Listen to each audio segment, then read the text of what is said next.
Hello everyone, it's Varus, and in this video I'm going to give you a full update on the tropics, a look at the weather for the US to come, and more in this video. So let's get right into it. So sorry I haven't been able to post for a while, guys. Again, if you took a look at my community posts and X or Twitter, whatever you want to call it, I have been gone for some, school starting up soon, and then I also had some family over. But we are back, and I will be posting consistently for the next few weeks until something else comes up. Now, we're going to start off with surface analysis, just to take a look at fronts and what's happening up in the world, up in the lower 48.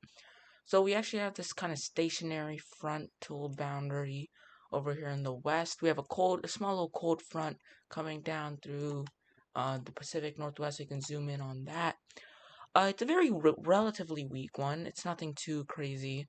It is associated with a little bit of a low pressure system right here, and it's overall just cooling off temperatures a little bit. This could spark some severe weather over here. We'll take a look at that in a bit. And then we also have another stationary front down here and a low pressure right here, which will likely spark up some severe weather along the South Carolina coastline in the coming hours. So overall, just a relatively quiet, usual day with some severe weather expected. And just taking a look at temperatures, actually, it's very cool over here in the Northeast. We can start out over here. Very nice conditions, sunny, dry, couple of clouds.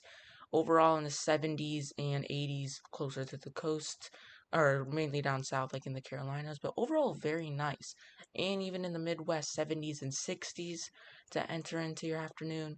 Down here, it is much more hotter, as we do have some heat advisories in place in the 80s and areas of the 90s. And then again over here, depending on topography, further up, it's in the 40s, and maybe in some areas in the 30s, while closer in the valleys, it's more into the 70s, 60s, and a couple 80s and 90s as you get into this desert southwest. So overall, high pressure, low pressure in place for the high pressure mainly in place for the eastern U.S., some low pressures in the west, as the west is a little more, stormy compared to the east right now. So, I did kind of mention some alerts, but again, heat advisories down here in the south, the south central areas, dense fog advisories and red flag warnings in Idaho and Oregon, and some flash flood warnings continue in the Carolinas and Virginia.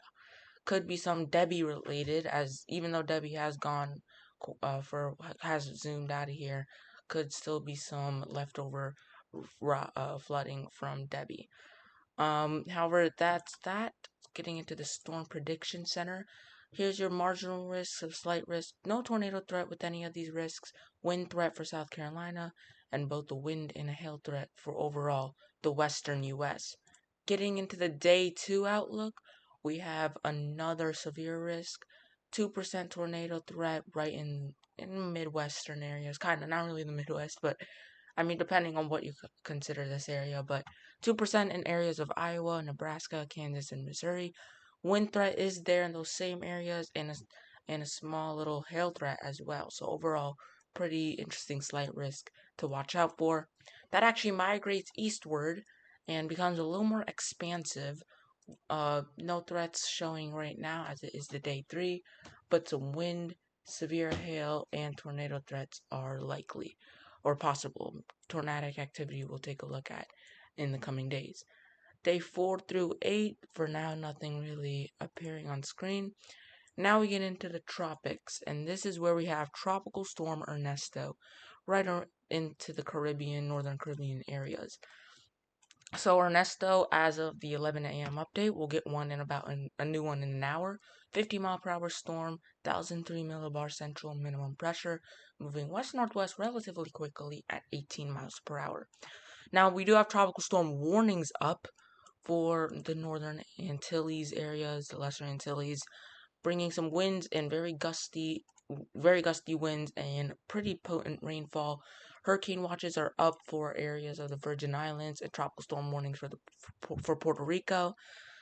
Expected to become a hurricane by tomorrow morning, and then getting into the evening, it continues to strengthen into a hurricane, and we could see a major hurricane north of Bermuda later on. This could have direct impacts on Bermuda. The center might go right over Bermuda, so something to watch out for. Now you do see we do have Ernesto affecting land masses down here in the Caribbean. After it heads north, we also have Bermuda getting affected. However, we don't really see any effects into the East Coast. So that's one thing to keep in mind. Many people online do say that this is going to go out to sea. Now, it's not going to necessarily go out to sea if it is affecting people, so just keep that in mind. Now, after it does cross Bermuda, some models bring it up into Atlantic Canada. You can't quite see it on this map, but I'll show you guys that in a bit. So, sorry, that's a lot of talking, but just trying to get to you guys about everything. Here's the tropical storm force wind probabilities. Just seeing that many islands are Many islands are gonna have direct impacts. Peak surge 1 to 3 feet, up to 3 feet in in the eastern coast of Puerto Rico, areas of the Virgin Islands, etc. And then we can also take a look at rainfall, as there will be quite a bit of rainfall, 8 plus locally in the eastern coast of Puerto Rico. So overall, looks more conditions, the worst being in southeast Puerto Rico, the lighter conditions being in the northwestern areas of Puerto Rico. And then you also have this other U.S. Virgin Islands and Antilles getting around 2 to 4 or 4 to 6 inches of rain. And then as Ernesto gradually intensifies, 8 to 12 swaths of rain becomes possible, and that's something we're going to have to watch out for areas of, for example, Bermuda. Now, I'm going to give you guys the opportunity to pause the video right here to take a look at the key messages for Ernesto. Alright, so those are the key messages just to watch out for in Ernesto, and then you also have it in Spanish over here. Alright, so there's Ernesto on the National Hurricane Center. Just want to take a quick look at what conditions it's currently in. Shear, there is a little bit of shear, but it's not impacting Ernesto too much, and Ernesto is actually breathing very well. Now, dry air actually is kind of trying to fight into Ernesto. The eastern side is very moist, however, the western side is getting exposed to some dry air. So we'll have to see how this progresses as Ernesto continues its trek west-northwest. And I'm actually going to take us back here to Tropical Storm Ernesto and just take a look at IR right now. And take a look at Ernesto. Taking a look at it, it's very healthy, honestly. It looks stronger than it actually is right now. And it could be. I'm going to use a pen to mark this up. Got the low somewhere in this area, somewhere over here. Very healthy outflow. You see the outflow on the north side and the south side. And overall, just very, very healthy it appears as it continues west-northwest, with very cold cloud tops continuing to fire off in the center. Those big hot towers. Getting into sea surface temperatures, it's actually dealing with very nice and very warm sea surface temperatures, and it'll stay that way as it continues its track, something like this, as it stays in this relatively very warm area of around 29 Celsius or maybe even upper 80s for this area. Now let's get into the forecasting with Ernesto. GFS has it strengthening all the way down to 966, which is almost a Cat 3. Kind of like a Cat 2 over here, strong Cat 2, maybe Cat 3. It actually does weaken a little as it gets towards Bermuda. Now, GFS has it passing just just west of Bermuda, so not anything like direct, but Bermuda will still feel the pretty big wrath of Ernesto. And then it continues to strengthen back up to 964 as it heads north. So now it is going to start tapping into cooler waters. Let's actually head north we'll take it over let's take a look over here. We can take it up into the North Atlantic. Let's take it up to the North Atlantic. And you see Ernesto actually deepens all the way down to a 963. Almost a major hurricane, if not a major hurricane, as it continues. Now, it does pass the East Coast, so there are going to be some indirect impacts. I'll go over that in a bit. But Atlantic Canada and Newfoundland have to be careful, as Ernesto could be tugged by a trough coming down. So here, let's explain this trough. We're going to have a trough coming down at the same time as Ernesto is passing. If this trough digs a little more and overall is a little more amplified and can connect with Ernesto, it can get flung back into Nova Scotia and Atlantic Canada. If this trough stays relatively weaker, more positively tilted, and slightly to the west, Ernesto shouldn't feel any big impacts with it. So that's a little bit of uncertainty we're going to have to find out here. Now, the GFS does give a little tug on Ernesto and does actually bring some pretty big impacts to Atlantic Canada and kind of just rise the coast, and then almost a direct impact on areas of Newfoundland before heading out to sea and becoming extra tropical. So that's the GFS. European overall, I'm not going to show the European and stuff because it's overall relatively good agreement. Now, I probably should have shown this angle here. You can take a look at it right here. You have Ernesto right there coming up and then affecting Atlantic Canada over there. Now, a couple other things I want to look at is we can take a look at significant wave height or wave period. I'll take a look at significant wave height. And this is those indirect impacts I'm talking about for Ernesto. I mean, as you continue this, you see Ernesto will become relatively big, and waves could still exceed almost up to, in some like big areas, some areas, up to 10 feet. Okay, peaking waves along the eastern seaboard. So that's something you have to watch out for. And in the center, you see very, very high waves and swells, and that's something Bermuda is gonna has to watch out for, as Bermuda's right here would be in very high swells up to 40 feet or more, and then continuing to bring very heavy big waves along Nova Scotia, which in turn also brings very big storm surge.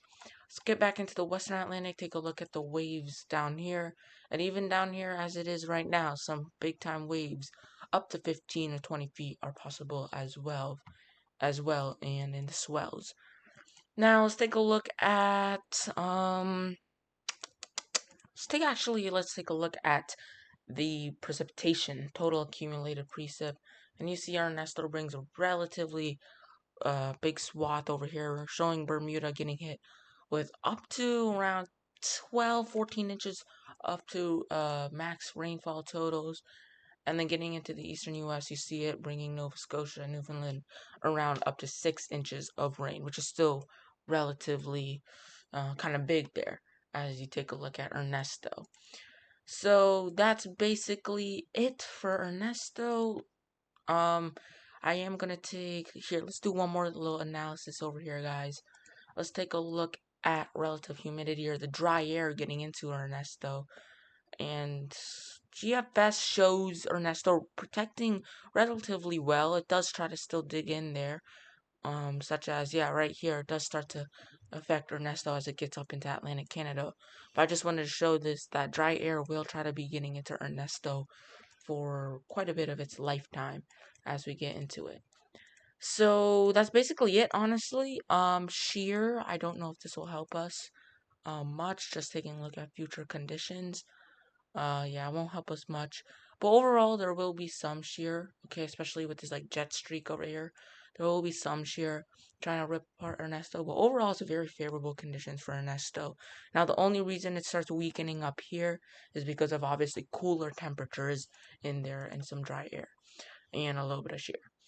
So, last thing I want to go over is the Climate Prediction Center 6 to 10 day outlook. Cooler temperatures for the eastern and central U.S., while hotter temperatures for the southern U.S., and precipitation stays above normal for the the eastern and western U.S., while below normal in the central U.S. This is in the 6 to 10 day range, though. Same thing with 8 to 14 day, cooler temperatures in the same areas, higher precip technically in the eastern and western U.S., and drier in the central. And then 3 to 4 changes a little higher precip along the Gulf Coast and East Coast, given the tropical risks, and below average for the for the central and western U.S. Hotter temperatures remain for the central U.S. and western U.S., while below average and equal chances for the eastern U.S. and right along the western coast. So, that is your little outlooks over here. Hope you enjoyed. This is going to be timestamps below. Please subscribe. And yeah, I'll see you guys tomorrow. Have a great day.